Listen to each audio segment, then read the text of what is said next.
So the morning of the 12th February 2017, we drove out to past Uabri there to see what the fire was doing. Word was it was still in containment lines and things like that, but we were quite nervous that morning just with the conditions that they were predicting. So we saw the fire. To us it looked like it was going to break containment lines, which it did, jump the highway, and then once it did that, we were under a fair bit of pressure. So we came back and put our preparations in place. We moved stock onto ploughed country, freshly ploughed country, so we thought they were protected enough there. The conditions were just so hot, very windy, so the fire just moved so fast we really didn't have much time to act at all. Everything just happened very quickly that afternoon. That afternoon it had travelled over 30 kilometres to reach us. It was 45 to 6 degrees and winds over 50 km an hour, so it didn't take long to cover that country and get to us. And in the background here, this is the direction it came through all that timber, so it had a fair bit of heat and force behind it. By the time it hit our country here, it was the cattle on this block here that got severely burnt. We have our own fire cart and things like that to cope with the bushfire, but it really was just inadequate.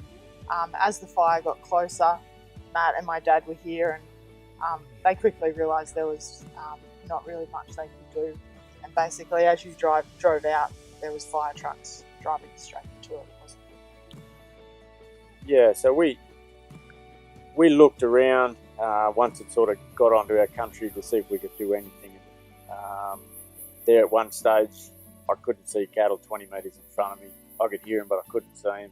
Couldn't do anything to sort of help them, and they were the cattle that did get burnt in the fire. But so we went back and finished our preparations around the houses and sheds and things like that. And it just came to a point where we just got out. We couldn't do any more. And luckily, the local RFS, they couldn't get past and follow instructions to what they were meant to do because of the fire across the road. So they stopped at our place and they saved our sheds, they saved the house, and a lot of our machinery and infrastructure there.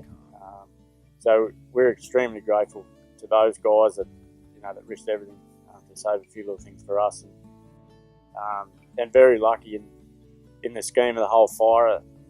People lost a lot of livestock, they lost a lot of infrastructure. It burned out over 55,000 hectares, so it was a significant fire. So yeah, we got 100% burnt here, except for the little pockets that they saved around the house and shed. So, looking back on it, yeah, we think we're quite lucky given the circumstances that we went through. In total, we lost about 30 head of livestock, and immediately after the fire, we were treating around 60 head that were also pretty severely burnt. It could have been a lot worse than that. Some of those cattle that we lost were actually burnt, and others probably smoke inhalation, I guess. Yeah, it definitely could have been a lot worse than what it was. When we got back that night to look around and see what was left, what had happened, it's quite surreal. There was just everything was still burning away. There's just stray livestock walking around. Some were burnt, some were healthy, and so the next day we got stuck into some sort of recovery plans, and yeah, it was pretty stressful trying to come up with a plan to attack the problem. I guess the main thing was we had no grass and we also had no fences. So that was a bit of a nightmare straight up that we had to deal with.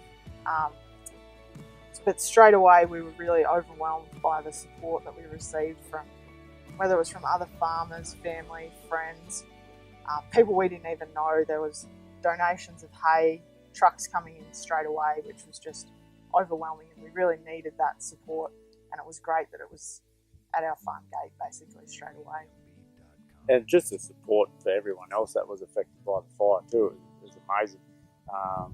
The generosity and people just jumped into gear. There was trouble around and people just came from everywhere to help. So it's very humbling to know that people are out there willing to help. We had a couple of people working for us at the time, and extremely grateful for the effort that they put in to help us out. Over the years, I guess it's a couple of years since the fire now, and and we're still looking back on it, and there's still things to do. But we were trying to coordinate help. We were trying to coordinate getting cattle away onto agistment. Securing some sort of fencing to gather the stock back up and feed them. It was also a stressful time. We just had twin boys, so we'd been 6 weeks out of John Hunter Hospital with them.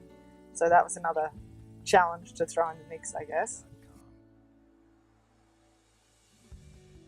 Everyone was so generous to help, but that all took coordination as well. It's just so many phone calls, so many people rocking up with stuff, and although that was just amazing, it was a big job to get it all coordinated and get it all to work, I guess. So I guess part of our recovery since the fire, we've done over 15 k's of fence, and there's still more to go. A lot of strainer posts and things we've just bypassed. They'll be replaced in time, holding yards and things. Our pasture recovery was limited at the time, and still is, I guess, with the drought conditions that we've experienced following the fire.